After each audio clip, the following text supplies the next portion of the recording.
ఆ బైరాగ్గాడిచ్చిన ఈ వశీకరణం పౌడరు పాలల్లో కలిపి చిన్నలడితో తాగిస్తేనే కానీ మన దారికి రాడండి. నానా ఏంటమ్మా ఆలస్యమైంది? అల్లుడితో కలిసి అట్ట సరదాగా పార్కులో తిరిగి వస్తున్నారా? సరదా ఏంటి డాడీ, టైర్ పంచరే తలనొప్పి వచ్చింది, అది మార్చుకునేప్పుడు ఇంత లేట్ అయింది. సరే నేను వెళ్ళొస్తాం మావయ్య. బలవాడు వెళ్ళడు. టైరు పంచేసి ఆ ఫేస్ చూడు, గాలు తీసేసిన ట్యూబ్ లాగా ఎట్టారుందో. ఉండు, ఏడేడి పాలు తెస్తాను, తాగెళ్దు కానీ.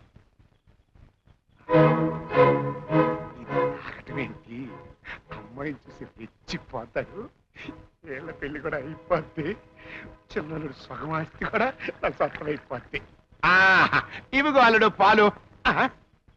హఠాత్తుగా మాయమైపోయాడేంటి? కొంపదీసి పారిపోలేదు కదా? అల్లుడు అల్లుడు. అరే చల్లారిపోయే, ఈ చల్లారిపోయిన పాలు తీసుకెళ్లి బావకిస్తాడేమో నాన్న, మతి లేకపోతే సరి.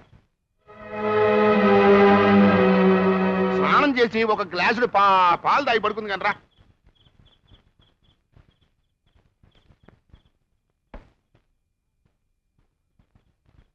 రాలుడు, ముందు పాలు తాగు, తర్వాత మాట్లాడుకుందాం. తాగవయ్యా. ఇదేం బలవంతం మావయ్య? బలవంతమా పాడా? బలం కోసం తాగవయ్యా, పవర్ పోద్దే. ఇదేమన్నా షోడనా పవర్ పోవడానికి? నీ చేదస్తం గాని. తాగేసావా? ఇక ఇష్టం అంతే తీసుకో. ఇక అల్లుడు, నేను బయటికి వెళ్ళి మందుగుండు సామాన్లు ఏర్పాటు చేసుకొస్తా. అన్నట్టు అమ్మాయి ఒక్కతే ఉంది, జాగ్రత్తగా చూసుకో. అలాగే అలాగే.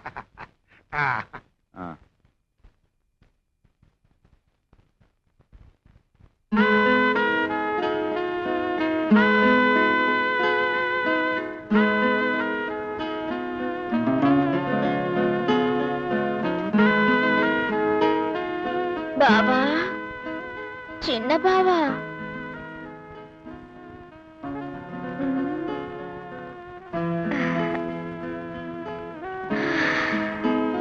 బావా. సీత, ఏమైంది నీకు? ఏదేదో అవుతున్నట్టుంది బావా, ఇంకేదో కావాలనిపిస్తున్నట్టుంది.